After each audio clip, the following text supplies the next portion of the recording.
आपण ऐकत आहात गोष्ट जादूचा गरुड. मध्य प्रदेशातल्या इंदोर शहरामध्ये रमन आपल्या बायकोबरोबर राहत असतो.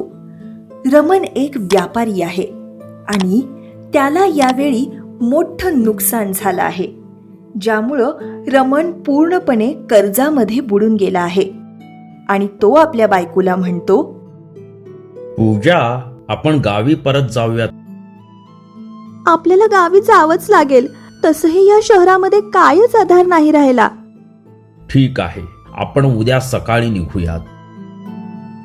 पूजा आणि रमन बस स्टँडवर पोहोचतात आणि तिथून गावी जाण्यासाठी पायी चालत जायला निघतात. आता आपण या सामसूम जंगलामधून जायचं का? घाबरू नकोस पूजा, या रस्त्याने आपण लवकर आणि सुरक्षित घरी पोहोचून जाऊ.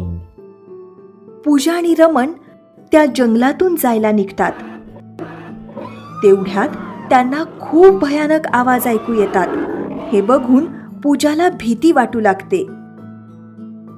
बरोबर, चला, इथे नक्कीच काहीतरी गडबड आहे. रमन काही बोलायच्या आत त्यांना कुणाच्या तरी विव्हळण्याचा आवाज ऐकायला येऊ लागतो. रमन आणि पूजा तिथं जाऊन बघतात तर एक गरुड जखमी अवस्थेत पडून राहिलेला असतो. अरे, असं वाटतंय की कोणी शिकाऱ्याने याला जखमी केलं आहे. ठीक आहे, आपण याला पण घरी घेऊन जाऊयात, याच्यावर उपचार करूयात आणि मग याला सोडून देऊया. पूजा आणि रमन गरुडाला घरी घेऊन येतात आणि त्याच्या जखमेवर कित्येक दिवस औषध लावतात, ज्यामुळं तो गरुड लवकर बरा होतो. एक दिवस रमनच्या घरामधलं रेशन संपून जातं आणि त्यांच्याजवळ खायला सुद्धा काहीच शिल्लक नसतं. आणि तो दुःखी होऊन त्याची बायको पूजाला म्हणतो, मी गावामध्ये जाऊन कुठून तरी तांदळाची व्यवस्था करतो. 2-3 दिवस तरी काम चालून जाईल.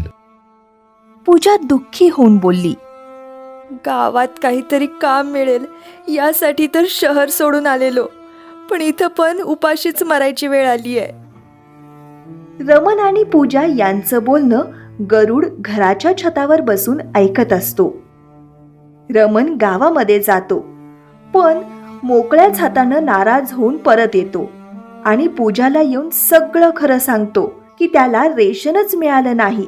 आणि मग दोघे जण नाराज होऊन बाहेरच बसून राहतात.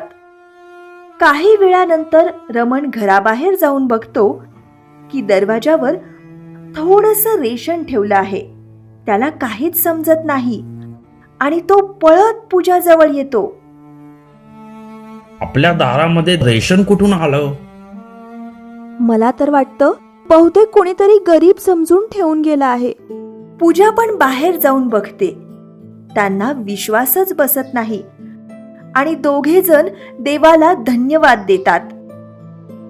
रमन आणि पूजाला दररोज रेशन आणि काही पैसे दरवाजावर ठेवलेले मिळत असतात.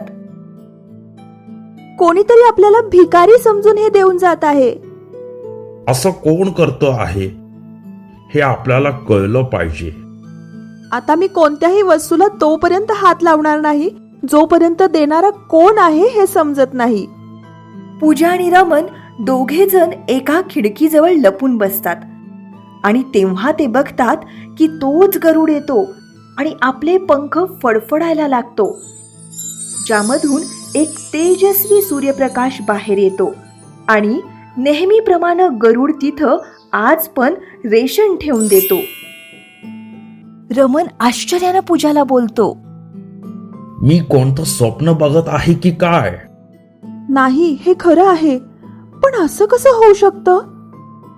रमन आणि पूजा गरुडाजवळ जातात आणि विचारतात, हे रेशन तू देत आहेस?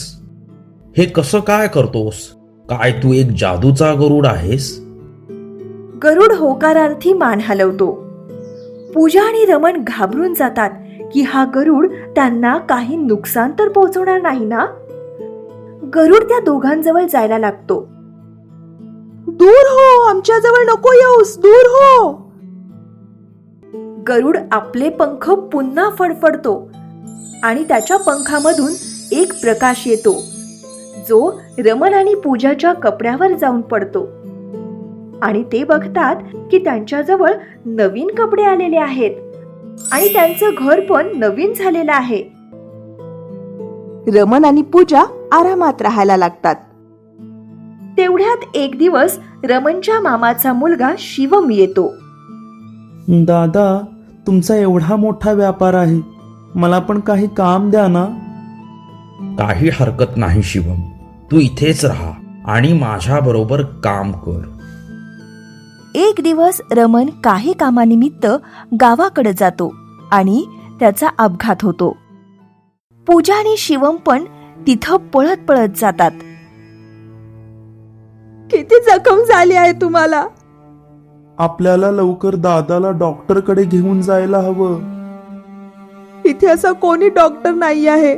आपल्याला शहरातच जायला लागेल आणि त्यासाठी एवढा वेळ नाही आहे. देवा, आमची मदत कर. पूजाला रडताना बघून तेवढ्यात तिथं गरुड येतो आणि आपल्या पंखांनी परत जादू करतो, ज्यामुळं रमण पूर्णपणे बरा होऊन जातो. रमण आणि पूजा गरुडाला धन्यवाद देतात. शिवम मनात विचार करतो, अच्छा, तर ही सगळी जादू या गरुडाची आहे. यानेच यांना एवढं श्रीमंत बनवलं आहे. जर हा गरुड माझ्याजवळ असता तर. एक दिवस गरुड छतावर बसलेला असतो आणि शिवम वेळ पाहून एक कापड गरुडावर टाकतो, पण गरुड शिवमला घेऊन आकाशात उडू लागतो. शिवम मोठमोठ्यानं ओरडत जातो, वाचवा, वाचवा, वाचवा. सगळे लोक शिवमला बघून हैराण होतात. गरुड शिवमला झाडे झुडपे, काटे आणि जमिनीवरून उडत नेतो आणि शिवम वाईट प्रकारे जखमी झाल्यावर हरून जातो. मला माफ कर.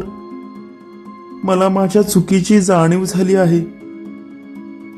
मी मोहात पडून तुला नुकसान देण्याचा प्रयत्न केला. गरुड शिवमला माफ करतो.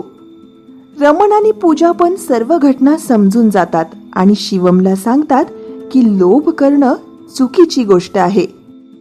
शिवमला आपल्या वागण्याचा पश्चाताप होतो. पुढची मजेदार गोष्ट ऐकण्यासाठी आमच्या चॅनलला सबस्क्राईब करा. बेल आयकॉन दाबायला विसरू नका. मिरपूर गावात चिंटू आपली आजी मायासह राहत असतो. चिंटू 10 वर्षाचा एक लहान मुलगा आहे आणि तो शाळेत जातो. एके दिवशी चिंटूला खेळत खेळत संध्याकाळ होते आणि त्याला खूप भूक लागते. तो पळत पळत आपल्या आजीकडे येतो. आजी, पटकन काही तर बनव, मला भूक लागली आहे. आजी त्याला बोलली, मी बनवत आहे, जरा थांब चिंटू. मी आता थांबू शकत नाही. चपाती भाजी बनवण्यासाठी वेळ लागतो. ही काय मॅगी नाही 2 मिनिटात बनवायला. मला पण मॅगी खायची आहे. आजी, तू मॅगीच बनवत जा. आजी चिंटूला समजावत बोलली, अरे बाळा, मॅगी काय चांगली गोष्ट नाही. ठीक आहे आजी, भाजी भाकरीच ठीक आहेत, मी तेच खाणार. चिंटू भाजी भाकर खाल्ल्यावर झोपतो. चिंटू आपला गावातला मित्र राघव याच्याबरोबर अभ्यासासाठी जातो. वाटेत ते दोघेही बोलत असतात. मित्रा, हे रोज रोज शाळेत जाणे पण किती बेकार आहे ना. हो मित्रा, ते सोड आणि मला सांग की तू संध्याकाळी खेळायला येणार आहेस का? त्याच वेळी रस्त्याच्या कडेला लावलेल्या झाडावरून एक बॉक्स खाली पडतो. दोघेही त्याच्याजवळ जाऊन पाहायला लागतात. काय आहे ते? चिंटू, हे बघ, तू या बॉक्सला हात नको लावू, त्यात बॉम्ब पण असू शकतो. चल, वेडा आहेस काय? आपल्या गावात बॉम्ब कुठून येणार? चिंटू जाऊन तो बॉक्स उचलून बॅगमध्ये ठेवतो आणि राघव बरोबर शाळेत जातो. चिंटू शाळेतून येऊन स्कूल बॅग बाजूला ठेवतो. तेवढ्यात त्याला आवाज येतो. मला बाहेर काढ. तो आवाज बॅगेतून येत होता. चिंटूनं घाबरत विचारलं. कोण कोण आहे तिथं? बॅगेतून आवाज येतो. तू मला बाहेर तर काढ. चिंटू घाबरत आपली बॅग उघडतो आणि बॉक्स बाहेर काढतो. बॉक्समध्ये त्याला एक वाटी आणि चमचा दिसतो. तो ते बाहेर काढतो. तेव्हा त्याला पुन्हा आवाज ऐकू येतो. आम्ही जादूची वाटी आणि चमचा आहोत. तू म्हणशील तेवढी मॅगी आमच्याकडं मागून खाऊ शकतोस. काय काय खरंच? पण कसे? मॅगीचं नाव घेऊन चमच्याला या वाटीत 3 वेळा हलव. तुझी इच्छा पूर्ण होईल. पण तू मला आणि चमच्याला सांभाळून ठेव. असं बोलून वाटी गप्प होते. चिंटू मनातल्या मनात बोलतो. आजी यायच्या आधी मी वाटी आणि चमच्याचा प्रयोग करून बघतोय. मग चिंटू तो चमचा फिरवून मॅगी असं बोलतो. लगेच त्याची ती वाटी मॅगीनं भरून जाते. मॅगी दिसायला खूप छान दिसत असते आणि त्याला वासही चांगला येत असतो. आजी म्हणाली होती की मॅगी खूप खराब असते आणि ही तर किती छान आहे. पटकन मी ही मॅगी खाऊन टाकतो. चिंटू आजी येण्यापूर्वी सगळी मॅगी खाऊन टाकतो. आता चिंटू आपल्या आजीला बोलला. आजी, आज मला शाळेत जाताना काहीतरी मिळालंय. काय मिळालंय चिंटू? स्पष्टपणे बोल. मला एक चमचा आणि वाटी मिळाली आहे जी जादूची मॅगी बनवते. आजीनं हसत त्याला सांगितलं. अरे बाळा, मी कालच तुला सांगितलं ना, मॅगी काय चांगली गोष्ट नाही. तू खोटं बोलतेस. मॅगीपेक्षा चवदार काही असूच शकत नाही. मी आता तुला खायला घालतो. चिंटू चमचा वाटी आणतो आणि मॅगी बनवतो. आजी सुद्धा हे पाहून आश्चर्यचकित होते. दोघेही पोटभर मॅगी खातात आणि झोपी जातात. चिंटू शाळेच्या पिशवीतून ती वाटी घेऊन जातो आणि खूप जादुई मॅगी बनवून खातो आणि आपल्या मित्रांना पण खायला घालतो. चिंटू, हे काय आहे जे खायला खूप स्वादिष्ट आहे? राघव, ही मॅगी आहे. पण ही संपत का नाही? तसं पाहिलं तर ही जादूची मॅगी आहे, पण आज ती संपत का नाही याबद्दल विचार करून मी पण हैराण आहे. चिंटू ही वाटी हातात घेऊन घरी येतो आणि आजीला सर्व काही सांगतो. आजी वाटी आणि चमचा उलटा करते, तरी पण मॅगी संपत नाही. चिंटू आणि आजी त्याच्या शेजाऱ्यांना पण मॅगी खायला घालतात. गावातल्या जमीनदाराला ही गोष्ट समजते की चिंटूजवळ जादूचा वाटी चमचा आहे. त्याच्यापासून मॅगीही बनते. त्याला पण मॅगी खावीशी वाटते. तो आपल्या एका माणसाला बोलवतो की माया आणि चिंटूच्या घरी जाऊन जादूचा चमचा आणि वाटी घेऊन ये. जमीनदाराचा माणूस आजी आणि चिंटूला बोलला. माया, तो जादूचा चमचा आणि वाटी दे. जमीनदारांनी मागितली आहे. चिंटू आणि त्याची आजी ती वाटी आणि चमचा द्यायला सरळ नकार देतात. मग जमीनदार आणि त्याची माणसं तिथं येतात. तेव्हा जमीनदार चिंटूच्या हातातून ती वाटी हिसकावण्याचा प्रयत्न करतो. तेव्हा ती मॅगी मोठ्या दोरीच्या रूपात रूपांतरित होऊ लागते आणि जमीनदाराला बांधून झाडावर लटकवते. तेव्हा तिथे उभे असलेले सगळे गावकरी हसायला लागतात. या गोष्टीतून आपल्याला हा संदेश मिळतो की लोभ करणं वाईट गोष्ट आहे आणि आपल्याला देवाकडून जे काही मिळतं ते आपल्याला सर्वांबरोबर वाटून खायला शिकायला हवं.